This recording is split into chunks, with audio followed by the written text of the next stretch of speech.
یه سوالی خدمتت داشتم. چند وقت پیش داشتین یه حدیثی رو برای ما میخوندین در مورد امیرالمومنین که ایشون یه خادمی از اجنه مؤنث رو امم. میفرسته مثلا برای عمر رو باش آره. ازدواج میکنه.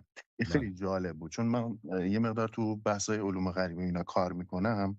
اهم. همیشه مثلا برام سوال بود چون بعضی از این اجنه ها رو که ما اصدار میکنیم از مؤنث هستن و بله. برای مثلا کارهایی که ما ازشون میخوایم اینا مثلا درخواست نکاح میکنن و چون از آه. نظر شرعی من خودم جواب این مسئله رو نداشتم. این حدیث رو که شما خوندید خیلی برام جالب بود بله. که آیا داریم حکمی که مثلا آقا ما بخوایم مثلا با یک اجنه مسلمان، حالا غیر مسلمان، حالا دینای مختلف دارن، این حکمش چی میتونه باشه؟ مثلا جایزه، امم. جایز نیست، چه شکله؟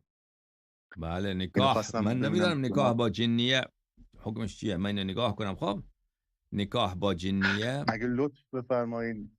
آره بله، یه این نگاهی آیا به حکمش احادیث در جایزه ما. جایز نیست در شرع مقدس؟ من اینو ببینم برادر.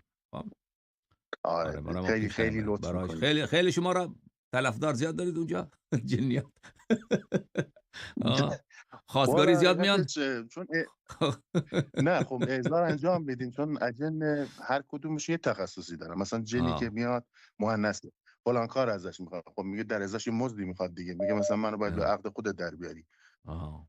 مثلا دیگه به هر حال مسائل زناشوییش صیغه هم قبول حدی. میکنن حالا یا من نه؟ تجربه صیغه رو خب مسلمون که باشن احکام خودمونه چون شیعه هستن آه. غالبا خب اصلا سنی عجب. نداریم ولی بعد اینا مسیحی را هم شکلش هم داریم. میبینی شما، مسیحیه اینا را که حاضر میکنی قیافش هم میبینی یا نه ب- فقط صداش میشه؟ بله بله بله دقیقا قیافش هم عین چی؟ یک انسانی که عین آه. انسان مجسم، عین یه خانم واقعا عین شبیه جسم پیدا عجب. میکنه ولی خب در بعد اینا که صورت میآیند عین غیب میشه. همیشه شکلشون عوض میکنن یا همیشه به یک شکلن؟ مثلا تفاوت داره چون من بیشتر با اجنه های مسلمان و اینها مهم. و رتبهشون بالاتر است، مثلا اجنه های شیطانی اینها، مهم. اونا بیشتر شبیه کبوتر مثلا میتونه تغییر پیدا کنه یا گربه. درست. ولی درست. خب اونایی که مسلمانن ظاهر انسانی دارن و نمیتونن یا حالا تمایل ندارن به شکل دیگه بیان چون برای وحشت ایجاد میکنه برای مثلا شخص مقابل. سعی مهم. میکنن با یه چهره خوب بیان ولی خب اغلب چهرهای خوبی دارن و درباره نظامیران چی بعضیاشون از گفتن اینا خانوما. که پرسیدی که اینا ساقط میشه؟ نه پرسیدی از اینا؟ خبری دارن اجینا؟ والا بله بله در خصوص این مسائل هم چون من خودم خیلی آدم کنجکاوی هستم حقیقتا بعضی وقتا اینا رو میفرستیم که مثلا بریم خب. فلان بیت فلان آقا ببینید چه خبره. عجب. خدمت درس کنم که اینا یه قانونی دارن که به هر حال یه کسی که مسلمان باشه و یعنی مؤمن واقعی باشه اصلا اجازه ورود توی خونه شخص رو ندارن. خیلی جالبه که آها. حالا من واقعا حالا این سوال پرسیدین. یه اگه خاطرتون باشه یه مدت طولانی شما برنامه نداشتیم. من درست. چون دقیقا 13 سال پیش من با شما آشنا شدم و خیلی استفاده میبرم از بحثای شما. یه مدتی نبودیم، من هم از ذهنم مشغول بود که آقای علایری چی شده، چه اتفاقی افتاده، چرا نیستش.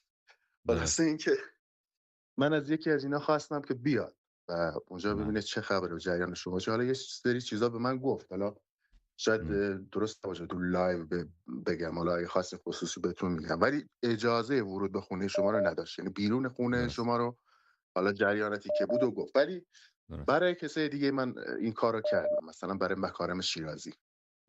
این آدم مثلا یه جوریه، این مثلا امکان ورود به خونه اون شخص رو داشته.